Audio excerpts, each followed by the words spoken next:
বিশ্বের দ্বিতীয় সর্ববৃহৎ পাম অয়েল উৎপাদনকারী দেশ মালয়েশিয়া।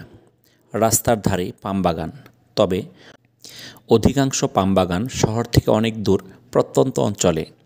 আমি পাম বাগানের ভিতরে গিয়ে ভিডিও করার সাহস পাইনি, কারণ পাম বাগানে থাকে প্রচুর সাপ।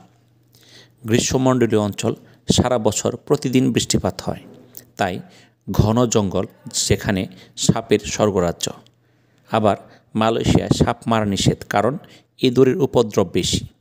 তাই পাম বাগানের ভিতরে যাওয়া বোকামি ছাড়া কিছুই নয়।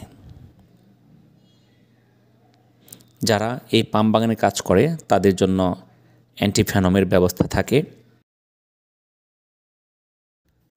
মালয়েশিয়ার আয়তন বাংলাদেশের চেয়ে প্রায় 2.5 গুণ বেশি, কিন্তু জনসংখ্যা মাত্র 3.5 কোটি।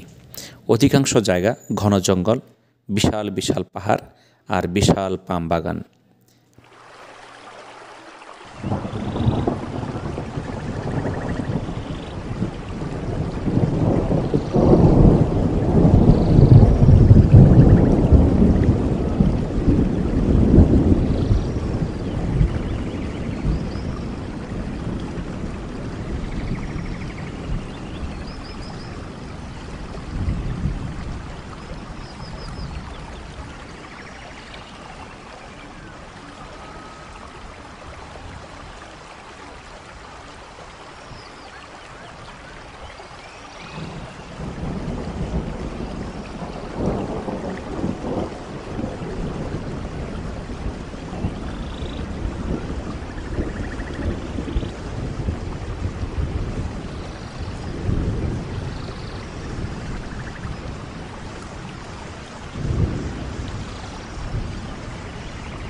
রাস্তার দুই ধার থেকে দেখা যায় শুধু পাম বাগান আর পাম বাগান।